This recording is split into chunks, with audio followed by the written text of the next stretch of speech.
Assalamualaikum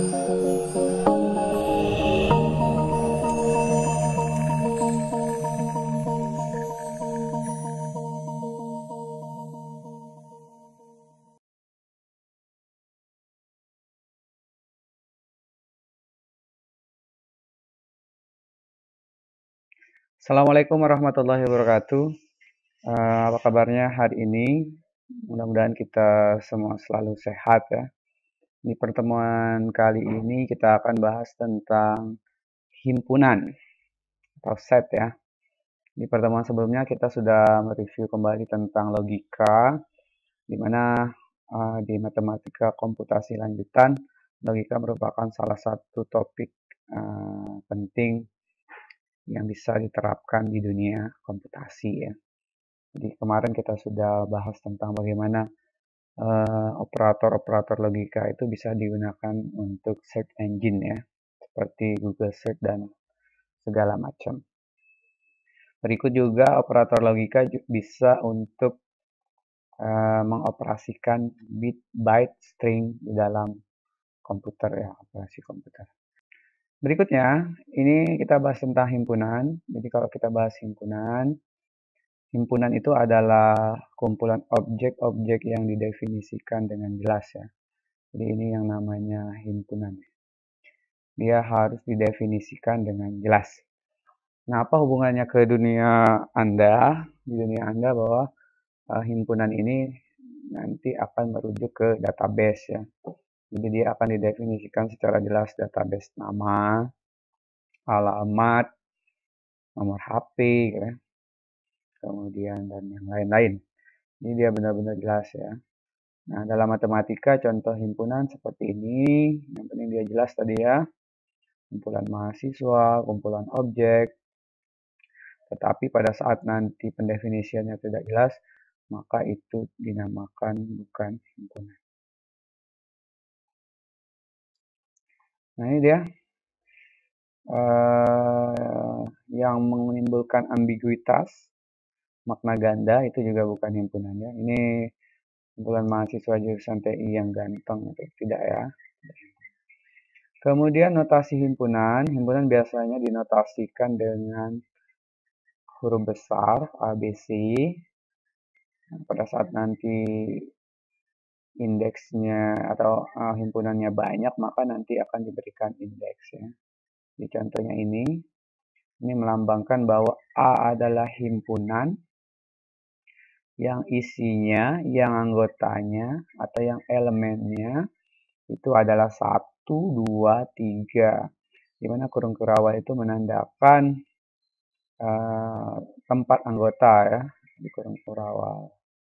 Jadi A kurung kurawal 1, 2, 3 itu artinya ada himpunan A yang isinya, yang anggotanya 1, 2, 3. Kemudian ada B himpunan X di mana gitu ya, atau dengan syarat. Jadi tanda garis itu dibaca dengan syarat gitu ya.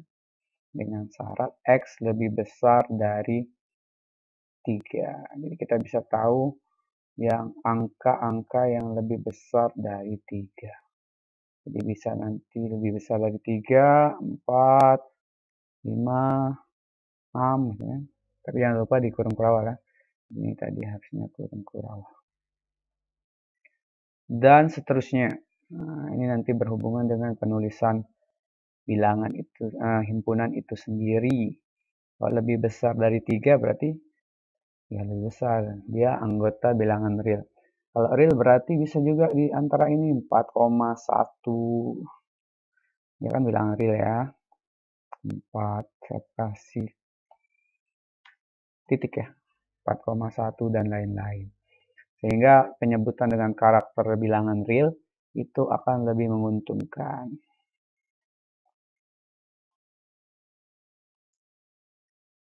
Oke, itu notasi himpunan. Berikutnya adalah, nah ini penjelasannya tadi ya, banyaknya himpunan itu 3, ya tinggal dihitung. Berdasarkan contoh di atas, kalau satu elemen A, nah ini masalah simbol ya, matematik. Satu elemen dibalik ya E-nya, elemen A. Dia balikan. Kalau bukan berarti tinggal tambah bukan. 1 bukan elemen A. Oke, berikutnya cara menyajikan himpunan tadi yang saya singgung di atas. Yang pertama kita sajikan apa adanya, yaitu dengan bentuk tabular form ya. Tabular form ini berarti ya semua anggota kita daftarkan. Ada 100 anggota, kita daftarkan 100. Ada 3 anggota, daftarkan 3. Sedangkan bentuk tabular form ini bisa dirubah menjadi set builder form ya. Set builder form ini artinya dia mengambil karakter atau dirinci, cukup tidak harus kita ambil semua, tidak harus kita data semua anggota. Jadi karakteristiknya kita ambil. Pada saat A, karena matematika ini hubungannya dengan pola gitu kan, maka A ini 1, 3, 5, yaitu angka-angka di mana bentuknya 2N ditambah 1. Oh, 2N tambah 1 ini setelah saya cari di Google, saya cari di buku, dia merupakan pola bilangan ganjil. Jadi A bisa dinyatakan sebagai X sesuatu, di mana sesuatu bilangan itu adalah bilangan ganjil. Apa bilangan ganjilnya? Ya dirinci dengan bentuk atas. Jadi 1 ini itu maknanya akan sama dengan 1. Misalnya nanti iseng kelas TI berapa nih? TI 4A ya. Dia buatkan daftar nama siswa TI 4A. Misalnya ini saya kasih A, himpunan A gitu ya. Didaftarkan Andi, misalnya siapa lagi, dan lain-lain sampai 40 orang. Maka A yang kedua dengan cara yang sama dan anggotanya sama, X di mana X adalah mahasiswa kelas TI 4A. Jadi tanpa harus kita menuliskan semua anggotanya, kita bisa membuatkan karakternya. Oh, kalau dia anggota mahasiswa TI 4A pasti anggotanya. Oh, kalau Andi segala macam sampai 40 orang anggota itu sama juga ya. Itu hanya cara mendaftarkannya. Walaupun nanti di konsep database biasanya yang dipakai adalah yang pertama ya. Kalau kita lihat ya, tabular form ini biasanya didaftarkan. Misalnya kita absen NIM sekian sampai NIM sekian dengan atas nama A sampai Z.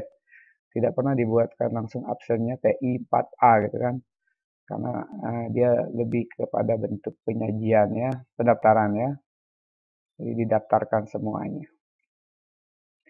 Oke, itu tentang cara menyajikannya. Bahkan biasanya di database yang paling sederhana Excel tabel itu menggunakan tabel biasa kan. Ini tabel nama, tabel alamat, nomor telepon, NIM, tabel untuk tanda tangan. Nah, berikutnya adalah jenis himpunan. Nah, ada kalanya himpunan itu nanti database yang kita punya itu ada himpunan-himpunannya ya secara matematis. Yang pertama, himpunan kosong ya, empty set, null set. Tidak ada isinya. Himpunan yang tidak memiliki anggota. Jadi bisa jadi dia tidak ada anggotanya. Nah, ini misalnya A, X di mana X manusia berkaki 4. Nah, ini kan tidak ada anggotanya ya. Secara matematis ini ada juga contoh X di mana X kuadrat sama dengan 4, X bilangan ganjil. Carilah X kuadrat di mana X-nya itu harus ganjil. Padahal kita tahu bahwa X-nya itu adalah plus minus akar 4 ya. Jadi plus minus bisa plus 2 atau minus 2. Nah, ini tidak mewakili ganjil. Karena sesungguhnya yang kita temukan adalah plus 2 dan minus 2. Sedangkan kedua angka ini bukan bilangan ganjil dan bisa dipastikan bahwa ini himpunan kosong ya, tidak pernah ada anggotanya. Nah, itu definisi himpunan kosong. Nah, suatu saat, misalnya di penerimaan, Anda buatkan perlombaan desain grafis, Anda panitia di situ, kemudian Anda buat pendaftaran, ternyata tidak ada yang daftar, ya itu berarti himpunan kosong. Jadi, daftar calon peserta lomba desain grafis, ternyata tidak ada yang daftar, ya kosong ya, jadi himpunannya kosong. Database Anda untuk perlombaan itu kosong, database namanya kosong, nomor teleponnya kosong, Google Form-nya tidak diisi ya oleh peserta. Oke, lanjut kita ke setelah kosong ya pasti ada isi ya. Nah, berikutnya ini adalah himpunan semesta. Nah, himpunan semesta ini atau universal set berarti himpunan yang memuat semua anggota yang dibicarakan. Jadi semua anggota yang dibicarakan itu ada. Jadi ini himpunan yang paling besar ya. Universal ya, universe, alam semesta ya. Jadi kalau kita mau membicarakan itu, maka yang lebih besar dari itu namanya himpunan semesta. Kalau kita punya pembicaraan seperti kamar, maka semestanya adalah rumah gitu ya. Atau ya lebih besar lagi dari itu. Misalnya, jadi semesta ini himpunan misalnya ngerumpi ya, Anda ngerumpi sesuatu, nah, maka nanti yang lebih besar dari itu apa yang Anda perbincangkan itu namanya semesta. Oh, tadi Anda punya database nama, punya database alamat, punya kolom nama, kolom alamat, nomor gitu kan. Biasa kan kalau kita punya tabel nomor, terus nama. Kemudian ada alamat, nomor HP gitu kan. Nah, data-data kita ya. Maka ini ada judul di atasnya. Di atasnya adalah daftar peserta desain grafis tadi. Nah, berarti yang menjadi semestanya adalah himpunan daftar peserta desain grafis, di mana isi dalamnya ada himpunan nomor, himpunan nama, himpunan alamat, himpunan nomor HP, gitu ya. Atau secara matematis kalau mau balik lagi ke sini, kalau tadi kita katakan dia sebagai bilangan apa nih? Bilangan ganjil ya. Kita pakai yang baru. Ini ganjil. Enggak mau ya. Pakai yang ini nih biar berwarna. Nah, kalau kelihatan, jadi kurang terang ya. Balik kita. Oke, saya hapus. Nah, ini bilangan ganjil. Lebih baik kita pakai ini aja. Nah, ganjil kita seperti ini. Wow, aneh ya. Terlalu besar. Ganjilnya adalah 1,135 dan seterusnya. Genapnya 246. Berarti genap dan ganjil. Paling tidak kita memilih bilangan asli. Paling tidak ya. Jadi bisa bilangan asli atau lebih besar lagi bilangan real. Yang penting apa yang kita bicarakan, kita membicarakan ganjil, ganjil ada di situ. Oh, di dalam bilangan asli ada bilangan ganjil. Berarti cukup syarat bilangan asli menjadi semesta. Oh, di dalam bilangan ganjil ada bilangan genap. Oh, salah. Berarti itu tidak cukup. Berarti genap bukanlah semesta dari ganjil ya. Di intinya yang jadikan semesta haruslah ada anggota yang dibicarakan di dalamnya itu. 135. 135 ya merupakan bilangan asli.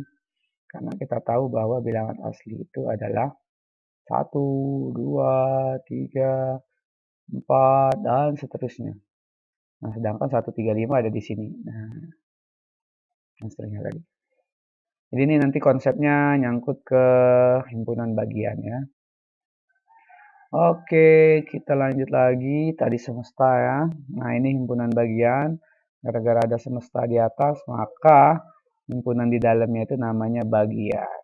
Kalau kita punya rumah, maka kamarnya itu merupakan himpunan bagian ya. Kalau kita punya hidung, maka hidung adalah himpunan bagian dari tubuh. Kalau kita punya tadi data peserta lomba desain grafis, maka tabel atau kolom nomor saja itu himpunan bagian. Database-nya itu ada 6 kolom, maka kita ambil 3 kolom yang kita gunakan, kita analisis pada data science dan segala macam, maka itu merupakan himpunan bagian ya. Jadi suatu saat nanti Anda akan membuat program untuk SPK, misalnya sistem pengambilan atau nanti di data science ya, bagaimana Anda bisa membuat suatu pertimbangan ataupun keputusan untuk melakukan sesuatu. Maka tidak semua kolom yang dibutuhkan pada tabel itu, yang dibutuhkan adalah yang dipilih beberapa sampel. Nah, itu merupakan himpunan bagian. Perhatikan bahwa himpunan kosong merupakan himpunan bagian dari setiap himpunan. Tidak ada anggotanya ya, kosong. Kita 2, 3. Nih, 2, 3. Nah, dia bagian dari 1, 2, 3, 4. Iya, karena 2, 3 termasuk di situ. Kalau kita gambarkan, seolah-olah seperti ini. Maka ini yang A, yang 2, 3, yang dalam. Nah, ini walaupun belum sampai ke topik diagram Venn ya. 2, 3 ada di sini, maka 1, 4.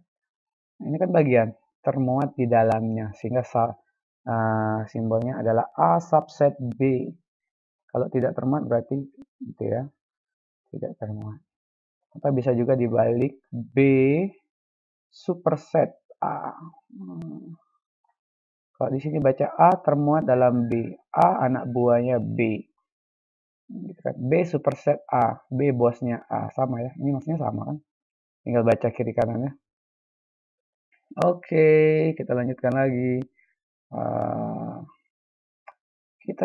Topik berikutnya adalah keluarga himpunan.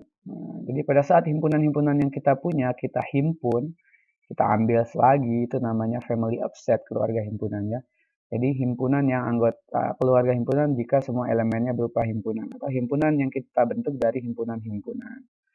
Ambil himpunan mahasiswa TI, himpunan mahasiswa SI, himpunan mahasiswa bisnis digital, maka dibentuklah himpunan keluarga mahasiswa gitu kan. Ambil himpunan 1, himpunan 1, 2, jadi himpunan. Nah, ini ke konsep database yang lebih kompleks nih. Database A, data dari A gitu, data dari B, data dari C, digabungin jadi super database ya. Berikutnya ada himpunan kuasa power of set. Jadi himpunan yang ada di dalamnya. Ini kemungkinan himpunan ya. Jadi keluarga himpunan dari semua himpunan. Jadi semua kemungkinan himpunan yang ada di situ namanya himpunan kuasa ya. Power of set. Ini contohnya kalau kita punya anggotanya 1, 2, maka himpunan yang mungkin dengan teknik mencoba-coba, kalau saya punya 1 dan 2, 1 dan 2, ini saya mau pakai yang hitam. 1, 2, bisa saja anggota yang pertama kosong. Saya tidak mau mengisinya. Bisa saja yang kedua saya ingin dia buat isinya hanya 1. Isinya atau 2 saja. Isinya atau 1 dan 2 sekaligus. Isinya atau 2, 1. Nah, tetapi di dalam himpunan ini ternyata sama ya, 1, 2, 2, 1. Himpunan tidak mengenal urutan. Contohnya kalau ditanya siapa di dalam kelas itu? Oh, ada 2 orang Pak, si A dan B. Itu akan sama, siapa di dalam kelas itu? Ada 2 orang yaitu B dan A. A dan B, B dan A sama dalam himpunan. Oke, ini apa tadi nih? Power of set ya, himpunan kuasa. Jadi segala kemungkinan himpunan yang bisa dibentuk itu namanya himpunan kuasa ya. Pasti ada salah satu. Kemudian adalah himpunan terhingga, finite dan infinite. Terhingga ini artinya himpunan yang banyak anggotanya berhingga. Himpunan kosong, himpunan dengan n anggota. Contohnya kalau kalian buat database, nanti misalnya buat kuesioner untuk 5 pertanyaan, itu berhingga himpunannya. Atau Anda punya database siswa, mahasiswa 40 orang, itu berhingga, berarti dia terhingga finite ya. Nah, infinite ini misalnya himpunan yang berkorespondensi dengan bilangan asli. Artinya dia masih bisa dihitung tapi anggotanya tidak berhingga. Jadi contohnya apa ya? Ini. Dia masih ada bentuknya. Himpunan yang banyak nih. Contohnya himpunan bilangan asli, himpunan bilangan bulat. Nah, itu kan ada 1 juta. Setelah 1 juta ada 1 juta 1. Jadi kita masih bisa menghitung, menghimpun, tetapi tidak terbatas. Yang berikutnya adalah himpunan terhitung, countable, dan tak terhitung. Himpunan terhitung adalah himpunan yang finite dan infinite. Jadi kalau kita buat tadi semacam diagram, nah ini di dalam tadi itu ada finite, infinite. Ini namanya terhitung. Nah, tidak terhitung itu di sini. Jadi tidak terhitung itu sendiri. Tidak terhitung itu sendiri. Kemudian terhitung itu di sini yang isinya itu adalah finite dan infinite di atas.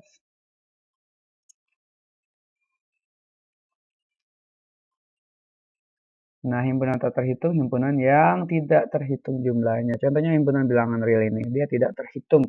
Karena di antara 3 dan 4 ada berjuta-juta, bermiliar-miliar, bahkan banyak sekali bilangan yang lain. Contohnya, misalnya saya ambil 3 dan 4, maka bisa jadi di situ ada 3,0001.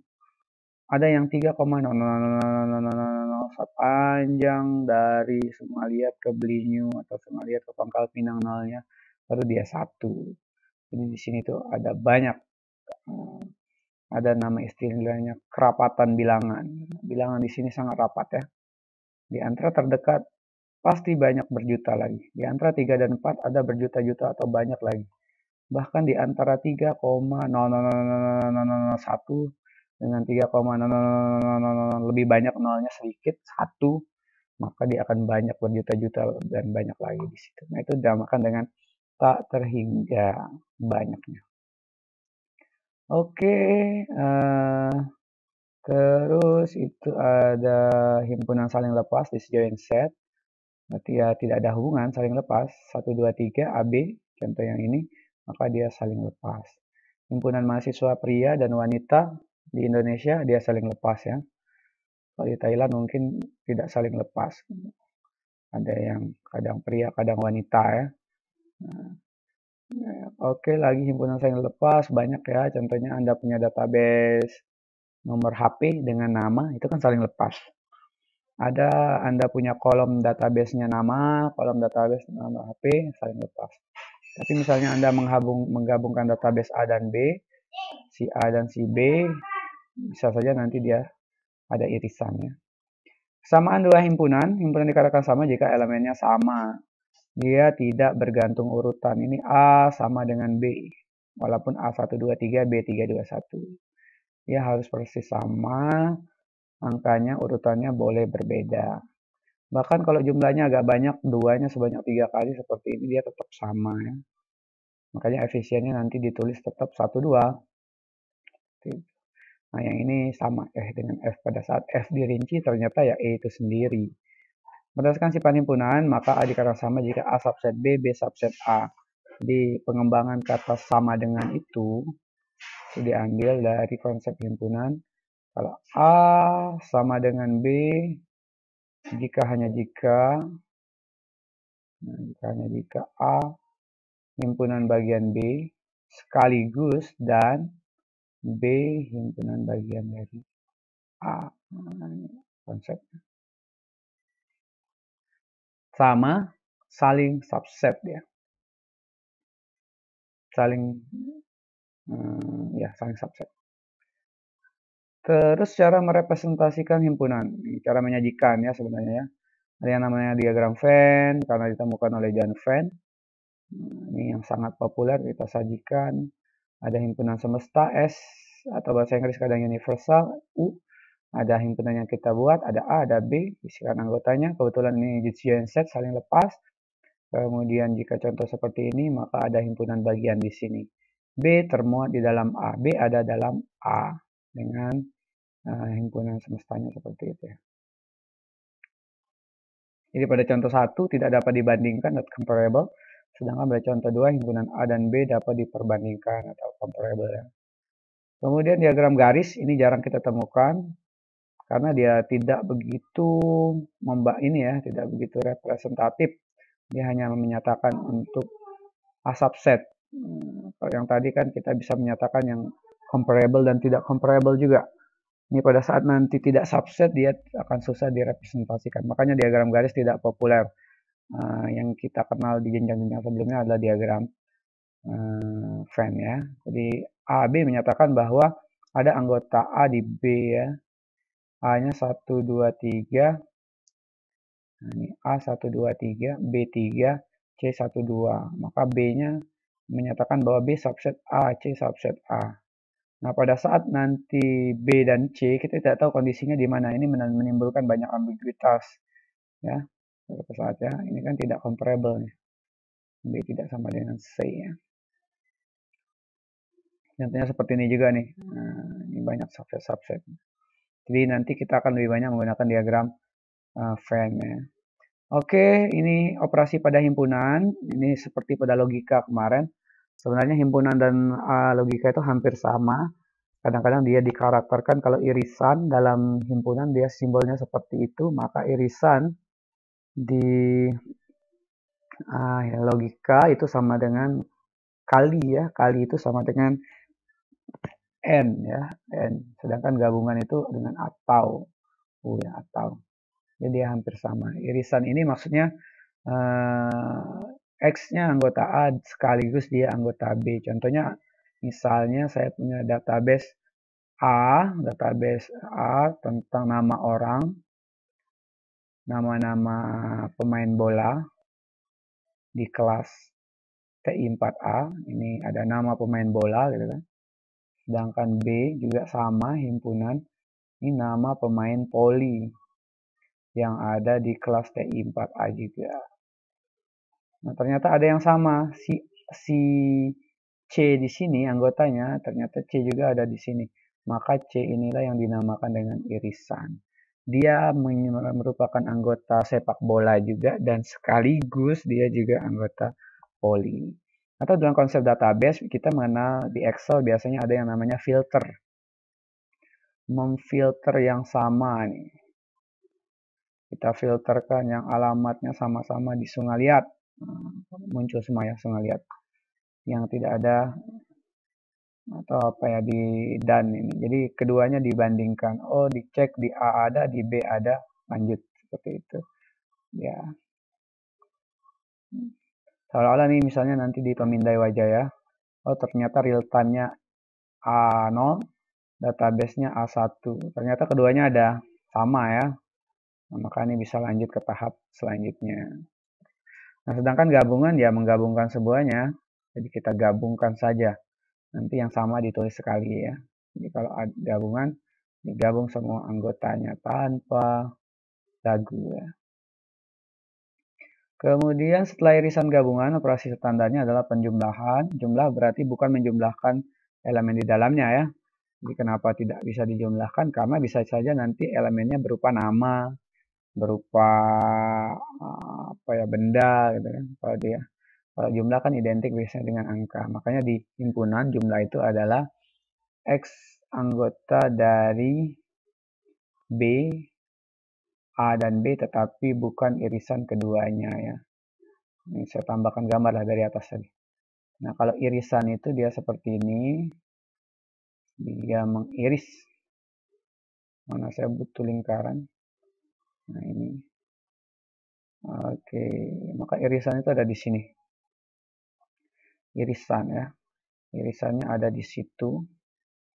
Di sini irisan. Nah, sedangkan gabungan berarti semuanya nih digabung semua. Oh, salah ya ini. Sulitnya besar. Nah, ini semuanya nih. Ini pokoknya semuanya di sini nih. Ini kuning-kuning donat. Nah, Ya, nggak tutup semua ya, ini gabungannya. Sedangkan kalau kita mau buat dia jumlah, jumlah itu ternyata ada hubungannya dengan gabungan irisan. Yang paling gampang adalah bahasanya kita gabungkan semuanya, kemudian kita kurangkan dengan irisannya. Ini gabung. Oke, ini salah lagi ya. Besar benar. Ini sekalian saya buatkan yang besar.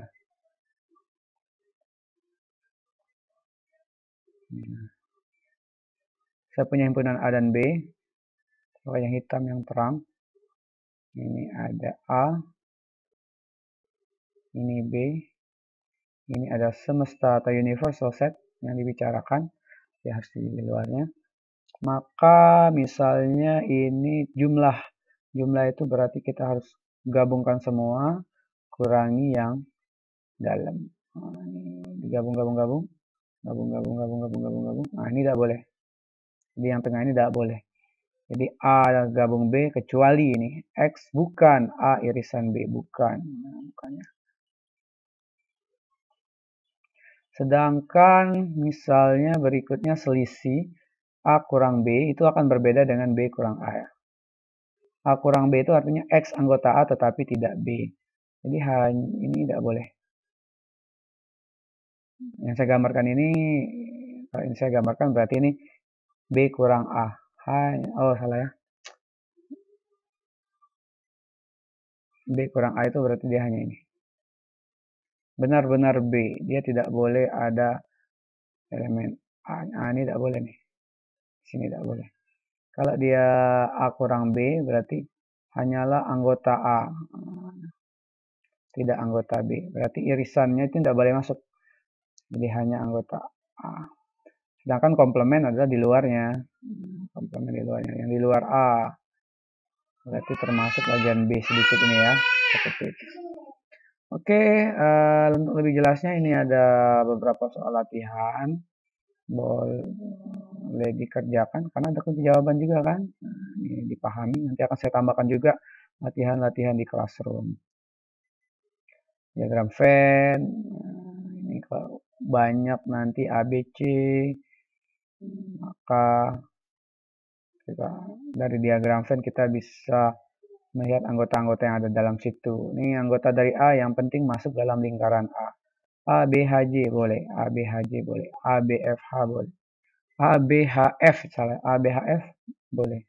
Atau H, F, B, A boleh. Menuliskannya boleh. Tidak beraturan ya. Karena dia tidak memperhatikan urutan.